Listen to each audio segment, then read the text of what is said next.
A wonderful win. Joking. Wonderful game. Played our hearts out. I just addressed the team and told them that I love each and every one of them, and coaches included, because they were resilient. They did not give up when they had multiple opportunities to give up. They fought to the end. We sustained injuries. Next man up came in and did their thing. Marion played his butt off. I think he had a $196. Who else? Several guys played. Kamani came in and contributed tremendously. Did a great job going in. Still had some special teams weren't special. As normal, we got to fix this. We say this every week, but we truly got to fix this one way or another. Running game showed its face, and you see how better the offense flowed with the running game. We still getting out to tardy starts. We got to come out ready to play it. I don't know. I got to fix that myself personally. We can't come out and make a surge, and right before halftime, then we start saying, okay, we're in the game. They played wonderfully. The quarterback was resilient. They ran the ball. They had hit us with some big play screens and some backside things. But, coaches always say, we didn't do this or we didn't do that. They force you into doing certain things and they force you into making mistakes. But we got to just fix the little issues that we're having. And I don't know if that's age. I don't know if that's just new to the systems. But overall, I'm really proud of not only the young men, the coaches, the fan base, the student body, all of you. I'm truly proud of the way we represented Boulder today. I really am. Let's go. Hi, Dion. How you doing? Good. So, Dion, the throw that Shedeur made to Omarion in the end zone on 4th and 5, we just asked him about it, and it's just like another play. Right. Not really impressed with himself. Right. I want to ask you two things. One, when you saw that play, that's a play that is beyond an NFL play. There was no space. Right. He found some place to get it in. Where does that part of him come from? And do you remember any moments when you were raising him that he started to show that kind of acumen on the field? Well, his nickname in my phone, and most of you know this follows us, is Grown. He's very mature. Grown, Grown. He's very mature for his age. He's very confident. He don't flinch. He never gets flustered. He's the most sacked quarterback in college football, and you can tell with the way he carry himself. He's just a kid that we all knew, and a multitude of our fans know, and some of you wonderful and brilliant writers know, that if we would have got that ball last, we were going to go down and score. We knew that. We know that. Everybody in here knows that. His teammates knew that. And that's just what he brings to the table. He's unflappable. And he's very wise and understanding on the whys and the calls in what he sees out there on the field. He thinks a multitude of things through, but he's a dynamic athlete and a dynamic young man. I'm proud to be his father and his coach. Yes. Coach Prime, I heard an echo from Shedeur, accountability. Yes. Athlete, I understand that. Yes. And that is a true championship mind. And congratulations on Amari. Performance was incredible. In the locker room, is that echo among everyone, holding themselves accountable? Well, not early on, no, not whatsoever. You got to understand that you can only hold people accountable when you're doing your job. You can't go around here holding everybody accountable when you're not doing your job. So the more that these young men do their jobs and do it like the expectation that we have of them, then they can hold others accountable. But they're tremendous reluctant. It's only a few guys on this team that consistently, you know what you're going to get week in and week out, as well as practice. So once that continues, I didn't think we was going to get that from Mario. I ain't seen that yet. No, I mean, he hadn't practiced well. That's why he hadn't played. but he was forced into action, and he showed up and showed out, and we celebrated him after the game because of how he stepped up. And now I'm pretty certain that his confidence is going to soar through the roof. So now we could really call set plays for him and really depend on him a lot more, because when he could take the pressure off Xavier and Jimmy, that, and in the running game as well, that's tremendous. But I'm proud of him. Yes, sir. Coach Brian, even in Jackson State, sometimes your teams got off to a slow start. Jackson State, where we get Jackson State from and all this going on there? All this going on, where we get that? But when you all flip the switch, it's almost like a completely different team. True. Today. True. How do you all get that at the beginning of the game so that you That's game planning, that's scripting, that's going out there understanding what's at hand, and we don't need to get warmed up to do this. We got to come out smoking and ready to go. Like when we come out the locker room, we're ready. In between the kickoff and the first series or the second series, that's when we have a little lackadaisical type of effort, but that's going to have to come from the coaching staff as well as the OCs and the DCs to make sure they put us in the right situation so that we're ready to go and understand the personnel that you have out there on the field, and making sure we could call certain things that they can fulfill, so to speak. Great question. questions right here? Yes, sir. IL. Yes. Mhm. So you talked about how you were really proud of this resilient team. I don't know whether or not you believe in moral victories. Your son. I don't. Your son doesn't. I don't. No, I don't. He said he doesn't either. No. But is this, at least the second half team, is that the team that you imagined you would have when you stepped foot on this field? No. The team I imagine would play 4 solid quarters and be really physical and really tough and definitive and just make our mark and leave an impression on not only the opposing team but the coaching staff as well as our fan base. That's what we want to do. We yet to have an identity. I challenged them all week on what's our identity. I don't know who we are. From week to week, I don't know what we're going to do. You know, from practice to practice, I do. But we got to translate that into the games. So we're still searching for our true identity. Was that close to an identity? Is that Was that second half performance, was that close to an identity? we gave up points. We're still giving up points. We got to stop giving up those type of points and spotting teams. Yeah, you don't want to do that. We're too vulnerable. But and saying that is no excuses whatsoever. But 3 starters short in the secondary. With tremendous backup right tackle came and did a phenomenal job as well. When Savion went out, and we were praying for the big fella because he was in tears and he wanted to fight and keep it going. But I'm like, hey man, we need you for the long haul, and we're praying for Savion as well.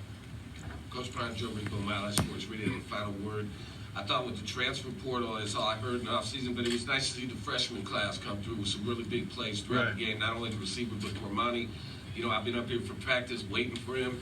And it was really nice to see him show out. Can you talk a little bit about that? Because that's got to be a feather in your cap, you know, him taking the field and playing so well. No, I don't. There's no feather for him to take the field and play. He's supposed to take the darn field and play. We want him to be that dude. So, no, we don't give feathers whatsoever. We have an expectation of what they should be doing and accomplishing. So, but those 2 young men today, what they did, they stepped out and kind of separated themselves from their yesterday. Their yesterday was terrible, but today they came out and established themselves. We just want them to build on it, because now we will establish an expectation of the expectation that we already had for them. I'm proud of them, and with their success as well, you see young guys. I just saw a couple recruits in. They can't wait to get here in the spring and get going. I mean, so that entices them to make sure they get their schoolwork so they could graduate early so they can get here and get going. So that's the win as well. Who? Yes, sir. Brian Howell from Daily Camera. Obviously, when you took it last week's game, then the first half of this week, like things were starting to fall off the rails a little bit. When you guys finished, I know it's a loss. Is that important for you guys, that this team finished the way you did? Well, it's always important to finish strong. I'm sorry we couldn't, I'm ready to go. Not home, but ready to go with it. It's always important to finish strong in whatever you endeavor to do. Why would you start if you don't want to finish right? And I've always prided myself on finishing strong, not only as a player, but as a coach as well. In building our team in that aspect, we're well conditioned, we're in shape. It's not like we tire down the stretch, because usually when people tire, they start losing the thought process of, and they start blowing coverages, missing assignments, offsides. And I think we did a good job in penalties. That's one thing we harp on: penalties, time possession. We want time possession today, but give me that stat on penalties. Where were we penalized? Yeah. 7 for 60. What were they? 5 for 37. That can't be true. How can you only have 5 penalties? Boy, they had a couple double penalties one time. We should have took both of them. That would have helped them. Yeah. That and the pass interference on the sideline was really. Fish was like, is anything can I help you with? I said, yeah, that pass interference on the sideline. You can help me with that. That was a big call. That was a big call, but they did a great job. Coach.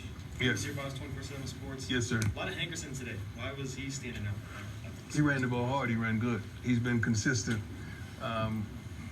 every game. We try to let everyone touch it to see, how are they going. I think we had maybe 4 or 5 tailbacks that had opportunity to touch the ball today. That's a good thing, because all of them want to play, because all of them deserve to play, because they're really, really good. But Hankerson stood out.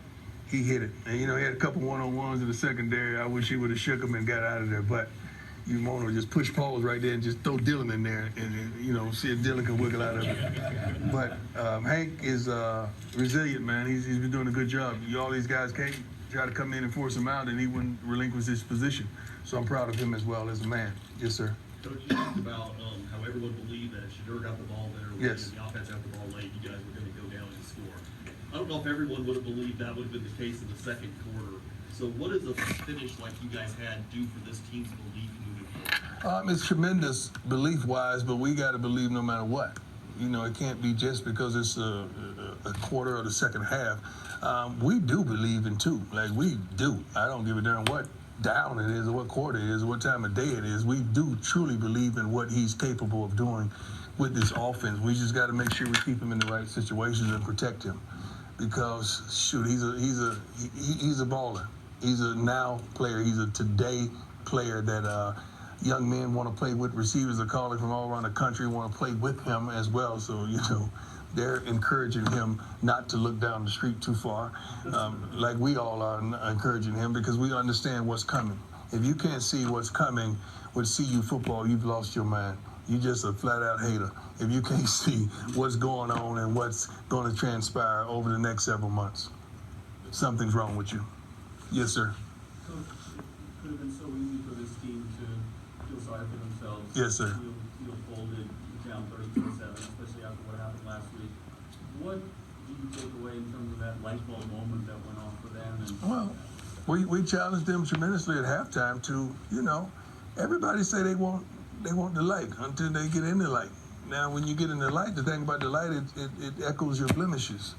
So we challenged them to come out here and I ain't got time to be trying to fire you up and give you the most dynamic speech that I could craft, intellectually, and use some true words that I have to look up in my vocabulary and the thesaurus, how to say that word, Pastor? Thesaurus, yes. I ain't got time for that today. I just wanted to come out there. I want them to lift me up, motivate me, encourage me. Not that I needed it, but I wanted to flip the script on them, because I knew what they had in them. All they had to do is believe. And regardless of the color of the uniforms on the opposing team, they just have to believe. And that's something that they're doing week in and week out. It's growing. You touched on recruits. You came from Michigan, Bryce Underwood, and Milwaukee. And last week you had 3 other athletes. Mhm. You have Tech, West Bloomfield, and I can't think of it. River Rouge. What's going on in Michigan that you got to come down? Yeah, I guess you guys are raising dogs. Hey. Yeah, if you're raising dogs, that ain't hard to find. All right. Raising cats, I am. There you go. How you doing? Good, how are you? Excellent. CU Sports Report. What did you think of Kamani Hernandez's performance today? I don't. From the naked eye, I think he played well. I will have to watch the film to make sure it is what it is. So it's hard. It's hard to say now. Then you go in and watch the film and you don't know. So I want to really reserve that to watching the film. But I'm proud of him for just even stepping up to the challenge to get his butt in there and make a difference. I'm proud of him. I really am. their time, what you've been saying to him? You'd be a fool not to, because you're not gonna play if you don't. You're gonna sit right over there, probably where you sitting at, and watch. But I'm proud of the kid. I'm not gonna change, so somebody's gonna have to. Yes, sir. Hi, Coach. Okay. Coach Carney. How you doing? Valerie Warlock of the Los Angeles Sentinel. Outside of the state of Colorado, you have thousands of people who have embraced your mission here, the team here. Is the team aware of that? And what are your thoughts about all of the love you're receiving? I don't know if it's all love. I don't think it's all love. You haven't checked the responses from the coaches that we participate against. But we're excited, truly, with the attention that's warranted to this wonderful, beautiful university. I'm excited and elated to be the coach here. I'm excited to really talk about the wonderful attributes that we possess. The young men, they don't see it because they're in it. You know, oftentimes we could step a foot out of it and we see it from another viewpoint and an advantage point, but they don't see it, and they're so young. I didn't see it either when I was in college or early in my pro career. But I am happy and thankful that we are a voice of hope, of just desire and want. I think that's the thing that's touching souls around the country, that, you know, that down and out person, that person that no one believes in, that person that no one desires, that person that stepped over, stepped by, and stepped through and stepped past, that we represent that person, because no one wants to see what we're doing. They don't want to see us accomplish what we're doing. And I said, and I will reiterate this, you got to be crazy if you can't see the direction that we're headed. And I'm so happy and thankful to be the head coach of this wonderful university. Thank you. Yes, sir. We all know how good Caleb Williams is. If he doesn't play that way, at that level today, do they win? I don't know. The kid always plays that way. No, I haven't seen him play badly. I mean, I think, you know, he had some throws that I'm sure he would have wanted back, but that kid is a flat-out baller, man. He is a difference maker. He makes them better.